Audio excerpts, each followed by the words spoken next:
ಆ ರೀತಿಯ ನಾನಾ ವಿಧವಾದ ನರಕಯಾತನೆಯನ್ನು ಅನುಭವಿಸ್ತಾನೆ. ಯಾರೋ ನಿಂದೆ ಮಾಡ್ತಾರೆ, ಬಾಯಿಗೆ ಬಂದ ಹಾಗೆ ಬೈತಾರೆ, ಸುಮ್ಮನೆ ಅಪವಾದ ಹಾಕೋದು, ಬೇರೆ ಕೆಲಸ ಇಲ್ಲ, ಹರಟೆ ಹೊಡಿತಾ ಸುಮ್ಮನೆ ಎಲ್ಲರನ್ನೂ ಬೈತಾ ಹೋಗ್ತಾ ಇರೋದು. ಹಾಗೆ ಸಜ್ಜನರನ್ನು, ಜ್ಞಾನಿಗಳನ್ನು, ಅಂಥವರನ್ನ ನೆಲದ ಮೇಲೆ ಹಾಕಿ ಎದೆಯ ಮೇಲೆ ಕಾಲಿಟ್ಟು ಇಕ್ಕಳದಿಂದ ನಾಲಿಗೆಯನ್ನು ಹಿಡಿದು ಹೊರಗೆ ಕಿತ್ತುತ್ತಾರೆ. ಇನ್ನು ಕೆಲವರು ಕೆಟ್ಟ ಕಣ್ಣಿನಿಂದ ನೋಡಿ ತಿರಸ್ಕಾರ ಮಾಡ್ತಾರೆ, ಮಾತಿಗೆ ಆಡೋದಿಲ್ಲ.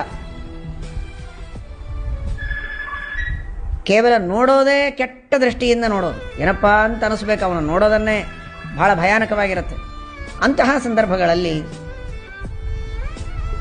ಯಮದೇವರು ಪಕ್ಷಿಗಳಿಗೆ ಆಜ್ಞೆ ಮಾಡ್ತಾರಂತೆ. ನೋಡಿ, ಅಂದರೆ ಅಲ್ಲಿ ಪಕ್ಷಿಗಳಿಗೂ ಕೂಡ ಕೆಲವು ಯಮದೇವರೆಲ್ಲ ಹಾಗಿಟ್ಕೊಂಡಿದ್ದಾರೆ. ಪಕ್ಷಿಗಳು, ಕ್ರೂರ ಮೃಗಗಳೆಲ್ಲ ಇವೆ, ಅವುಗಳಿಗೆಲ್ಲ ಯಮದೇವರ ಸೂಚನೆ ಅರ್ಥವಾಗುತ್ತೆ. ಅವರು ಹೇಳಿದ ಹಾಗೆ ಇಂಥವನ ಕಣ್ಣು ಕಿತ್ತಿ ಹಾಕಿ ಅಂದರೆ ತಮ್ಮ ಚೂಪಾದ ಚುಂಚುಗಳಿಂದ ಕಣ್ಣುಗಳನ್ನು ಚುಚ್ಚಿ ಕಿತ್ತಿ ಹಾಕ್ತಾವಂತೆ. ಯಾಕೆ ಅಂದರೆ ಕೆಟ್ಟ ಕಣ್ಣಿನಿಂದ ನೋಡಿ ಇನ್ನೊಬ್ಬರಿಗೆ ನೀನು ತೊಂದರೆ ಕೊಟ್ಟಿದ್ದಿ, ದುರು ನೋಡೋದು ಅಂತಾರಲ್ಲ, ಆ ರೀತಿ ನೋಡಿಯೇ ಕೆಲವರು ಇನ್ನೊಬ್ಬರಿಗೆ ತೊಂದರೆ ಕೊಡ್ತಾರೆ.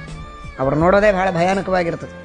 ದೃಷ್ಟಿಯಿಂದ ಇನ್ನೊಬ್ಬರಿಗೆ ನೀನು ನಾನಾ ವಿಧವಾದಂತಹ ಪೀಡೆಯನ್ನು ಕೊಟ್ಟಿದ್ದಿ, ನಿನ್ನ ದೃಷ್ಟಿಯನ್ನೇ ತೆಗೀತೇನೆ ಅಂತ ಯಮದೇವರು ಆ ರೀತಿ ಘೋರವಾದಂತಹ ಪಕ್ಷಿಗಳ ಮೂಲಕವಾಗಿ ಹಿಂಸೆಯನ್ನು ಕೊಡಿಸ್ತಾರೆ.